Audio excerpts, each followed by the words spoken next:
This just came in from Young Electric. This is their Tire Press 2 e-bike bike rack with ramp. It has carbon fiber accents and nothing touches your frame. It's got a multitude of different channels so you can adjust it to any tire width, and it'll hold up to 200 pounds. Let's build it and install it. So let's go ahead and mount this receiver into the 2-inch. It does have a locking threaded pin, so it'll help us keep everything straight when we're installing it, piecing it on the rack.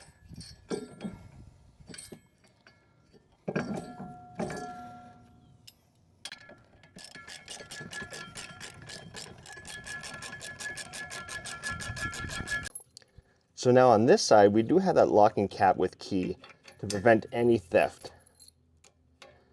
And this thing is rock solid. Now we can start adding on the other pieces. So now we move on to that pivoting extension arm. There's 2 bolt holes. The rear one, you'll want to put this threaded bolt in and lock it down. This is the one that actually keeps it pivoting up towards the tailgate as well as back down. Once you have this tightened, the other slot is for a pin and a cotter pin. Now with the arm extended, you'll want to grab the first tray and start on the outside, working your way in. This tray fits nicely into these little slots. Each tray is held together by 2 long skinny bolts, as shown. What you want to do is thread them from the back because you'll have more accessibility to ratchet it down. Pivoting the tire arm trays up helps you get access to that front little bolt, which makes it a lot easier when installing and tightening down. The second tray, just like the first, you'll want to slide them into these slots and line up the bolt holes. You'll want to install the bolts from the backside just for ease of access and less frustration.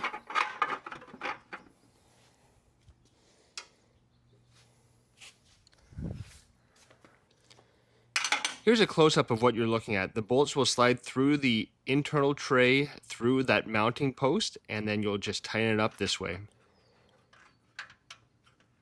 This also aids in the secureness of the rack going through the tray on both sides.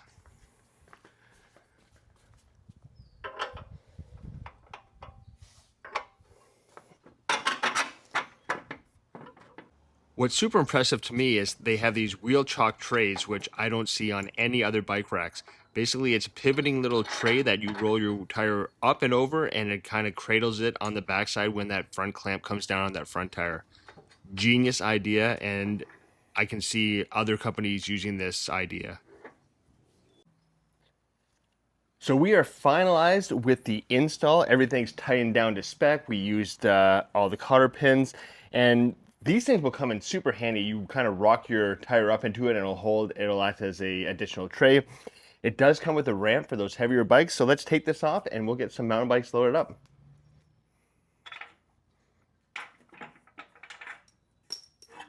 Just like that. And check out that carbon finish. They have this on the tray as well as those pivoting arms. Let's get some bikes on.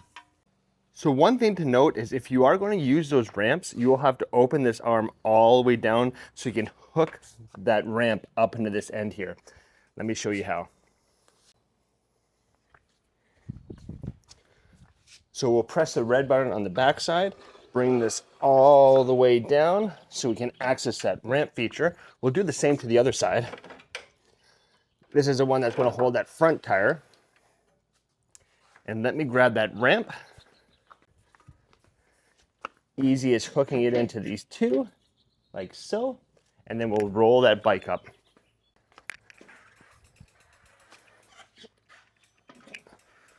So you'll see that front wheel chock, roll it up and over, it locks in place, and then all you have to do is remove that ramp, and then we'll lock in the front by pulling it back.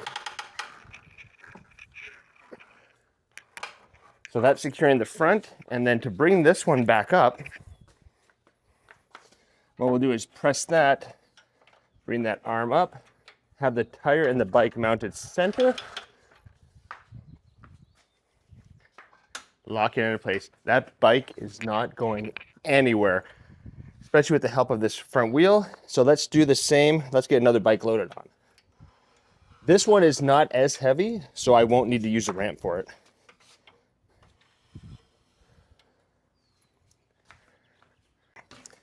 So this is my wife's mountain bike. It's not as heavy, so I don't need the assistance of that ramp. Have that back tire against that red chalk and bring that back. Same thing on the back. Extra little winch to make sure it's not going anywhere. And the neat thing is you can remove these. So these are 29-inch tires. So if you have to go down to 27 and a half, 26, 24, whatever it might be, these will go down and hold adult bikes, kid bikes, e-bikes, you name it. So let's go for a test and see how sturdy these racks are. All right, so we are driving now. We've got both of those heavy mountain bike, the 29-inch tires on the back of this rack. And I'm looking out my back mirror right now, and there doesn't seem to be any play, any bounce. I know we are on a paved road right now, but just putting them in with that front rocker cradle, I've used no frame bike racks in the past, and you're just relying on those two arms to come down and clamp on the tires. So there is some middle wiggle room, but with that red tire chalk, that keeps it super sturdy, super in place. I wouldn't have any concerns about going off-road with a bike rack like this, having those two very heavy e-bikes on if you're using those. As mentioned, this rack will hold up to 200 pounds, so that should cover most double e-bikes. You shouldn't run into any problems with an e-bike heavier than 100 pounds. But there is no movement. This thing is strapped down. It's not going anywhere. My confidence is in this rack on long road trips, off the grid or on the grid.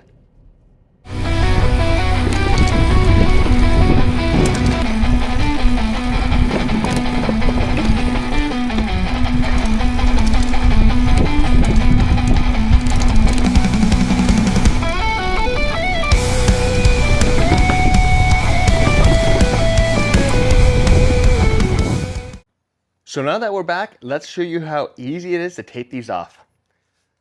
We'll get the bikes taken off, and then we'll put all the pins back in and fold it up against the tailgate.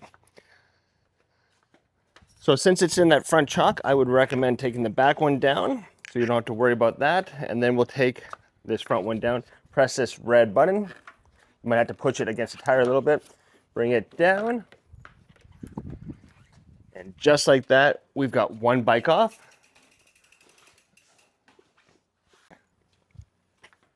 And all you have to do is push these back down to where they were located. 1, 2, and then let's use that ramp on this last one. And we'll do the same to the front.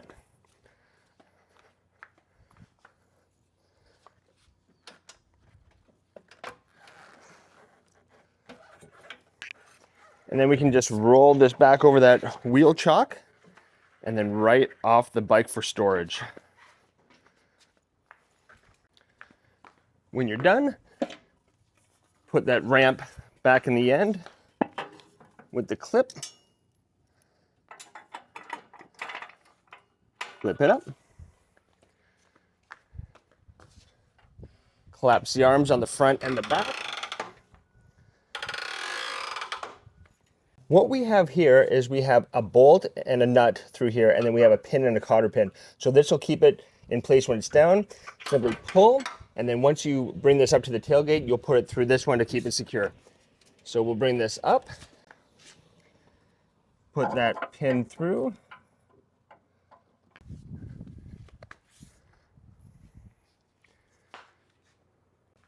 So this is what it looks like folded up against your tailgate. You'll notice that you can still have visibility to your license plate when you're driving, and it's pretty close to your tailgate, so you don't have to worry about it sticking out way too far. But with everything bolted down, this bike rack's not going anywhere. So thank you for watching. I hope you found this review very helpful. I know it's a great bike rack, and if you're looking for those options that you don't want to have something clamped to your frame, this is the bike rack for you. Like I said before, it'll hold up to 200 pounds, so you don't have to worry about those heavy e-bikes, and it's super light. With that built-in carbon fiber printed ramp, it looks super cool. So I'll see you guys on the road.